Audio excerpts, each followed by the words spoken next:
Coming up on Arirang News, South Korea starts requiring people arriving from designated high-risk countries to submit test results showing they do not have COVID-19. This applies to 4 Asian countries, but more could be added. South Korea's exports were down in the first 10 days of July as expected, but only by 1.7%. There's hope that could mean a recovery is on the way. And Koreans bid farewell to the late mayor of Seoul, Park Won-soon, whom many thought would one day be a contender for president. A funeral is held for the mayor, who was found dead last week, having apparently taken his own life. It's 5 p.m. here in Seoul. Thank you for tuning in to Arirang News. I'm Devin Whiting. Starting today, people arriving in South Korea from certain countries with high incidence of COVID-19 will have to submit a negative test result to be let in. The designated countries are Pakistan, Bangladesh, Kazakhstan, and Kyrgyzstan. The government's also monitoring the situation in 11 other countries, so the list could get longer. This comes as imported cases have accounted for around half or more of all cases in South Korea in recent days. Of the 62 cases reported Monday, 43 were imported, 18 of those detected at quarantine checkpoints. 19 were transmitted locally, with 13 reported in Seoul, 11 in Gyeonggi-do province, and 7 in the southwestern city of Gwangju. Total cases now stand at 13,479. There were no additional deaths, so the death toll remains at 289. Nearly 22,000 people are currently being tested. Scientists in Russia are claiming to have successfully completed human trials for a coronavirus vaccine and proved that it's safe. No details yet on when it might be released. Kim Hyo-sun reports. As countries around the world pour all their efforts into winning the race to develop a COVID-19 vaccine, Russia has reportedly completed clinical trials proving the effectiveness of the vaccine. Quoting the head of the Center for Clinical Research on Medications at Sechenov University, Russia's news agency TASS reported Sunday that the research is done and they've proven the vaccine is safe. The volunteers who participated in the trials will be discharged on July 15th and 20th and will remain under medical supervision after being sent home. There was, however, no further information on when this vaccine, developed by the country's Gamaleya National Research Center for Epidemiology and Microbiology, would enter commercial production.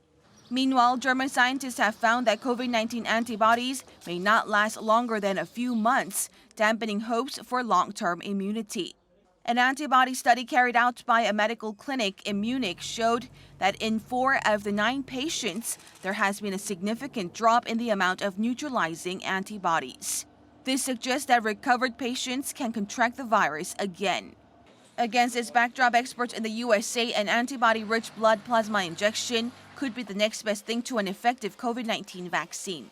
According to the LA Times, American scientists think this could be the most plausible treatment as of now, as the method has proven successful in preventing other infectious diseases such as hepatitis A. The paper, however, explained that there is a lack of support at the federal government level, as many think plasma-based therapies should focus on treating patients who are already sick rather than preventing infections among healthy people. Kim Hyo-sun, Arirang News. Over the weekend, large numbers of South Koreans paid a visit to Seoul Plaza downtown to pay their respects to the city's late mayor, Park Won-soon, who apparently took his own life last week. And today, the city hosted a funeral for him, attended by a limited number of people because of the coronavirus, but is also streamed online. Choi Won-jong has the details. The city of Seoul's online funeral for its former mayor Park Won-soon started at 8:30 a.m. Korea time on Monday at Seoul City Hall. Due to COVID-19, the city limited the number of in-person attendees to fewer than 100. They included the city officials, political figures, and Park's family. Now is the time for mourning. The reason why many Seoul citizens and foreign residents were shocked to hear of your sudden death is because you are a special person and you earned special merit. Park's family was also in attendance. His daughter said her father is now on a path from which he cannot return. Seoul Mayor Park Won-soon is no longer with us. Citizens are now in the position where they're the mayor of Seoul. To give the public an opportunity to pay their respects to Mayor Park, the city set up a special memorial altar at Seoul Plaza on Saturday. Officials say it would attract more than 20,000 people. Through the online platform for those who couldn't visit, more than 1 million people visited the website to express their condolences. Park, Seoul's longest-serving mayor, was hailed as a progressive political leader who focused on social issues like climate change and was praised for his handling of the COVID-19 outbreak. After funeral service, Park's body was taken to crematorium in Seoul Memorial Park. He'll be laid to rest in his hometown of Changnyeong, Gyeongsangnam-do Province. 최원정, 아리랑 뉴스.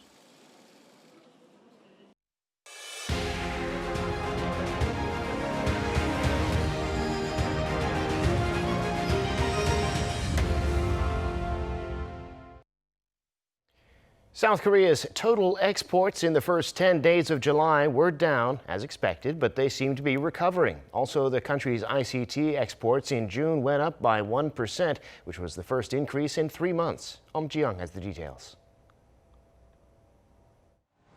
South Korea's total exports during the first 10 days of July fell relatively little on year, showing possible signs of recovery from the impact of the COVID-19 outbreak. The Korea Customs Service said that exports from July 1st to July 10th amounted to some $13.3 billion, down 1.7% from a year earlier. This is a relatively small drop compared to the start of the previous month. Over the first 10 days of June, the daily average exports fell almost 10% on year. By product, ship exports soared by 307% on year at the start of July. Semiconductors and automobiles increased by about 8% and 7% respectively. On the other hand, shipments of petroleum products plummeted by about 42%, and automobile components and wireless devices dropped by about 34% and 10% respectively. An expert says the export figure for the first 10 days of July is a step in the right direction.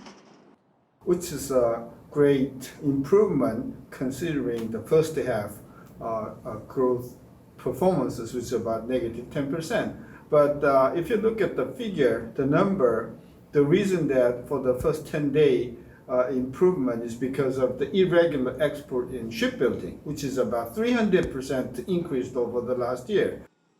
He added it'll become clearer by the end of July whether this improvement can be more permanent. Meanwhile, South Korea's ICT exports inched up 1% on year in June, their first increase in 3 months. A report released by the Ministry of Trade on Monday shows that around $14.9 billion of ICT products were exported in June. The increase was driven mainly by robust shipments of computers and computer products, which were up a whopping 84.5% on year, fueled by higher demand. ICT exports to the U.S. saw the biggest increase, rising by 26% on year. Ji-young, Arirang News. Time now for an in-depth look at the market news this afternoon, and for that I'm joined on the line by Dr. Yang Jun-seok, Professor of Economics at the Catholic University of Korea. Professor Yang, good to talk with you. Thanks for coming on. Happy to be here. Well, stocks in New York ended higher last Friday, in part because of hopes for a vaccine. Here in Korea, the Kospi was strongly higher today, too. What's the story in the markets today? Okay, well, as you mentioned, in the United States, all three major stock markets rose on Friday. But if you look at it for the entire week, S&P, Nasdaq has risen for the entire week, though S&P, the rise was a bit bumpy. But Dow, the rise was bumpy and fell for the week, even though it rose on Friday. So United States is having a bit of a unstable growth, if you will, and no one is quite sure why the U.S. stock markets are actually doing that well. If you look at what is actually going on in the real economy, the coronavirus infection is hitting record highs in the United States. U.S.-China relationship is getting worse. And there are some signs that what slight recovery we saw in April, May, and early June is running out of steam in late June and July. So there has been a lot of speculation on why the stock market is doing well, why it seems to be decoupling from the real economy. Some people are speculating that perhaps it is on the hopes of second fiscal stimulus measures, which are coming up in Congress in July. Now, the European markets, similar to the United States, it was up on Friday, but if you look at the entire week, it was down quite substantially. On the other hand, the Asian market, if you look at the last week as a whole, it was mixed. But today, all major Asian markets seem to have gone up on expectations of recovery in China. Nikkei, after loss last week, it rose today, and it almost made up for the loss of the last week. Shanghai, it was down on 10th of July, then they went on a holiday, and it was up today, and it made up most of the loss that was caused on July 10th. Hong Kong, again, it went down on July 10th, then they went on a holiday. It went up slightly today, but not enough for a full recovery. But there are also concerns that perhaps Chinese markets are also in a bit of a bubble themselves because, well, second quarter for China is expected to be a disaster. KOSPI and KOSDAQ, it did very well today. KOSPI rose by 1.7% after dropping last week. KOSDAQ rose 1.1% today, and unlike KOSPI, it's continually rising since the beginning of July. The strong Korean market today is due supposedly on hopes of recovery. Interesting thing, KOSPI today, individuals sold, institutions and foreigners bought stocks, but KOSDAQ was the other way around. Individuals bought stock, but institutions and foreigners sold. Well, Professor, we just heard a minute ago about what seems to be a recovery in exports to some degree. What's going on in exports, and what's your outlook? Okay, well, as mentioned in that report, the export for the first 10 days in July compared to first 10 days in July last year fell by 1.7%. If you look at the daily numbers, because these are only 10 days, whatever days off that you may have really eats up into these figures. But if you look at the daily figures, it went down 1.7% as well. So it does seem like, at least for the first 10 days, the decline in exports were not as big as where it was in June. But again, as it was pointed out in that report, a lot of it is because Korea was extraordinarily lucky in getting some good shipbuilding orders in the first 10 days of this year. So shipbuilding went up by 307% compared to the 10 days of July last year. And semiconductors did well, as it was in the first half of the year. What may be a bit surprising is that automobiles are doing well. It went up by 7%, even though the auto parts went down by minus 34%. But if the automobile export figures continue to rise or at least stop falling, then they may signal at least a limited recovery for Korean exports. Imports, if you look at first 10 days of June, it went down compared to the first 10 days of June last year. But this time, imports went down 9.1%. So while the reduction of decrease in exports was good news, the increase in reduction or larger reduction that we saw in imports may mean that Korea is headed for a domestic recession, but we'll have to see. The trade was in a deficit again, minus $835 million, but these are the first 10 days, so it's very preliminary. Last time, as you saw in May and June, the deficits turned out to become surpluses.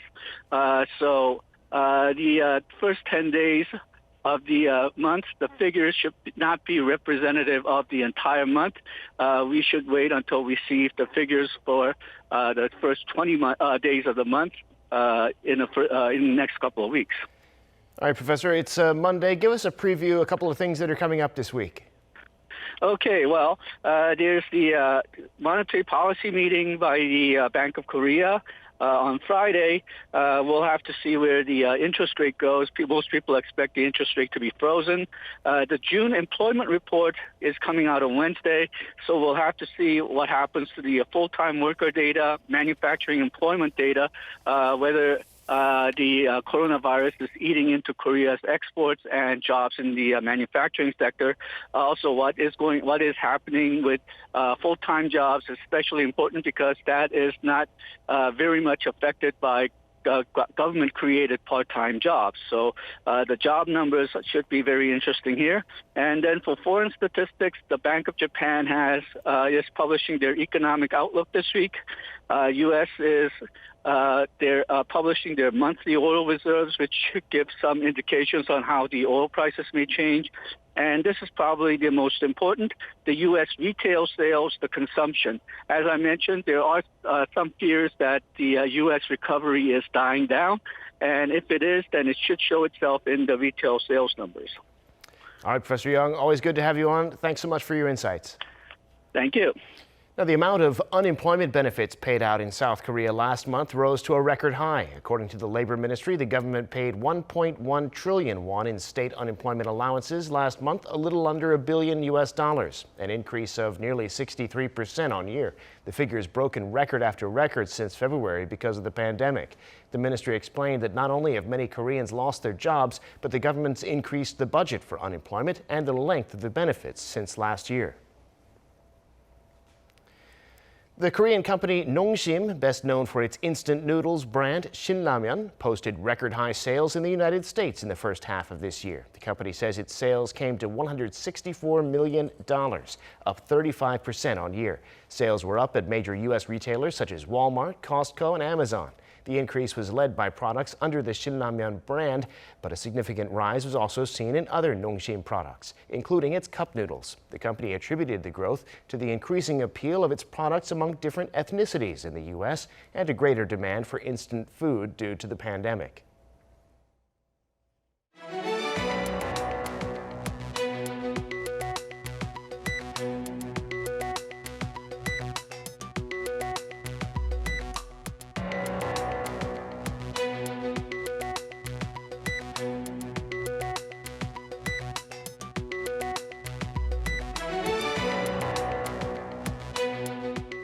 And that does it for this newscast. Thank you for watching.